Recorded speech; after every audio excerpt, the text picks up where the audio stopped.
strelca snajpera. Túto možno budete môcť za chvíľočku vidieť. Je vizuálne veľmi zaujímavá metóda s približne 30 metrov dlhým lanom, ktoré je dostatočne pevné, je zavesené v podvese vrtuľníku. V tejto chvíli už dostáva pilot informáciu, že sú pripravení a pomaly sa vzdialia z operačného priestoru. Odletia do zabezpečených priestorov a spolu s nimi v tom istom čase opustia operačný priestor aj štvorkolky Polaris s pozemnými túnami. Dámy a páni, vážení hostia, milí diváci, pomaly si pripravte fotoaparáty a voľné ruky. Zásahový tým bude pripravený na transport na bezpečnú základnú formácii spomenutého Strapca. Ja som presvedčený, že piloti slovenských vzdušných síl aj vojaci 5. pluku špeciálne určenia si zaslúžia váš obrovský potlesk a zamávanie voľnými rukami na rozlúčku. Milí diváci, to bol Meča armády Hrot. V ich mene vám prajem ešte veľa nádherných zážitkov z dnešnej oslavy Dňa ozbrojených síl. Sme tu pre vás, vaše sily, pre špeciálne...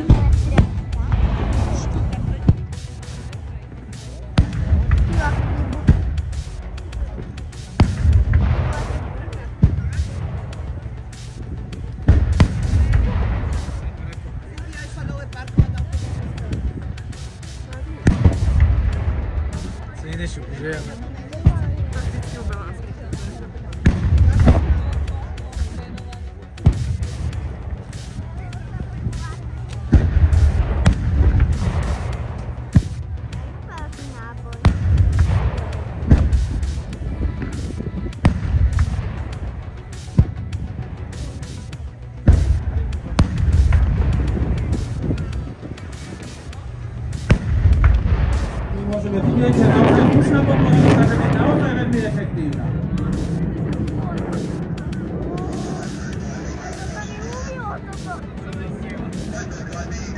Vážení diváci, za malý moment sa do posilnenú tankom Leopard 2 a 4 cez priechody v protitankových zátarasoch.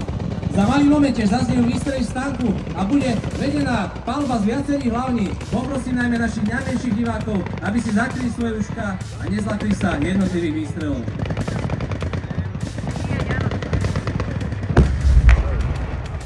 Vážení diváci, v tomto momente budete môcť vidieť vo vzduchu nálet samovlažených dronov z rady Patron FPV, ktoré majú za úlohu útočiť na obranné postavenie protivníka a takto ho osloviť a spôsobiť mu straty na technike a živej sile. Tieto drony sú vybavené automatickým systémom navedenia na cieľ, pričom operátorovi stačí cieľ iba označiť a umelá inteligencia počas celej dráhy letu tento cieľ sleduje až do jeho zničenia. Dron Patron FPV je schopný uniesť až 3 kg nálož, a to do vzdialenosti 14 km. Vážení diváci, môžeme si všimnúť imitáciu poškodenia vozidla BVP-2 po našej ľavej strane. Útočný dron má vždy nad sebou svoju dvojičku, ktorá z výšky monitoruje situáciu. Počas celej doby dynamickej ukážky nad našimi hlavami lieta dron Stribok od rovnakého výrobcu, ktorý zabezpečuje obrazový prenos na veľkoplošnú obrazovku a pre potreby ozbrojených síl je určený na vykonávanie prieskumných a monitorovacích misií. Vážení diváci, všimnite si prosím vás priestor pred vami, kde vidíte modrý dým z tohto prístupového smeru od lesa sa k nám prichádza do priestoru ukážky dosadnutá pechota, ktorá zosadla za vyvýšeným horizontom z vozidiel BVP-2. Vykonávajú útok formou obchvatu na obranné postavenie nepriateľských síl v objekte 1, kde sa nachádza zákopový systém. Drony sú do ozbrojených síl Slovenskej republiky dodávané slovenským výrobcom v spolupráci s leteckými opravovňami Trenčín a zatiaľ nimi disponuje iba 11 samostatný pluk hodiny ťažkou palbou z nepriateľských pozícií. Vážení diváci, v tomto momente môžete vidieť vlastné pešie družstvá, ako vstupujú do zákopového systému. V tomto momente môžeme vidieť, že vlastné sily sa hýbu vpred.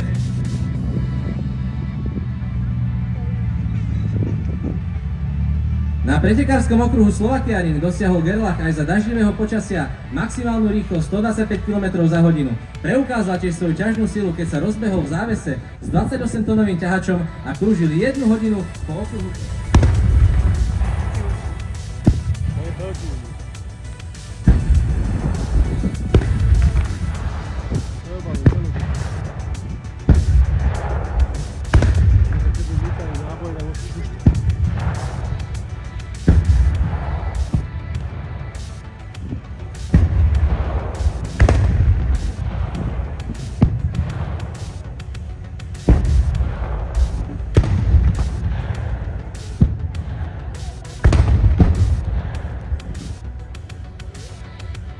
Hádzanie, taký charakteristický prílet od vrchu a ideme do kesu.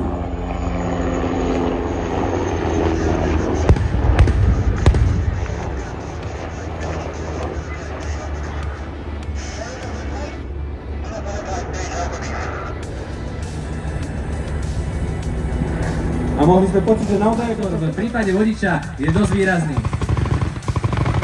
Vážení diváci, v tomto momente môžeme vidieť, že nepriateľské družstvá v objekte 2 začali viesť zmierenú streľbu na útočiace vozidlá Bamtak.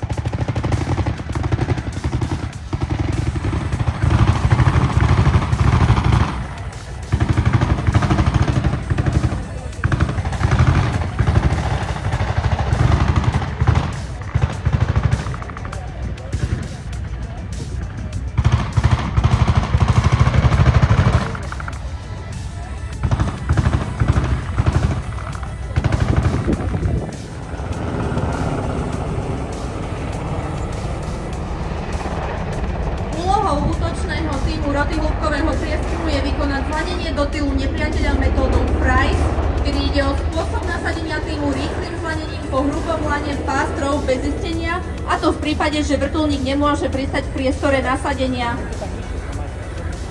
Znova pripomínam, že zlaňovanie by sa v skutočnom boji odohrávalo vo väčšej vzdialenosti mimo dohľadu nepriateľa. Pre potreby dnešnej ukážky sa však odohráva na malom priestore.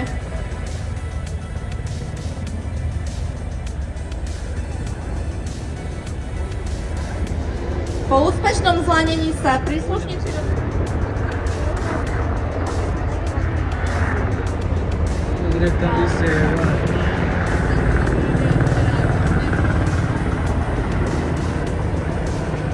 tomto momente už môžete vidieť, ako útočný tím je postupne vo vzduchu a opúšťa miesto operácie. Týmto by som vás chcela požiadať o obrovský potlesk pre príslušníkov roty hĺbkového prieskumu 65. prieskumného práporu v Prešove.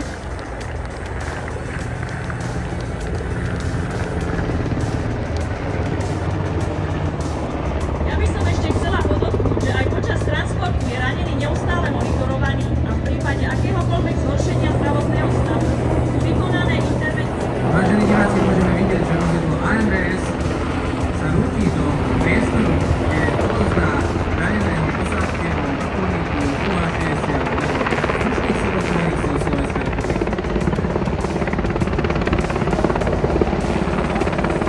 Tieto vrtuľníky vo vzdušných silách ozbrojených síl Slovenskej republiky nevyužívame iba na takéto bojové podporné operácie, ale rovnako ich môžeme používať a používame ich na nasadenie leteckej pátracej a záchrannej služby.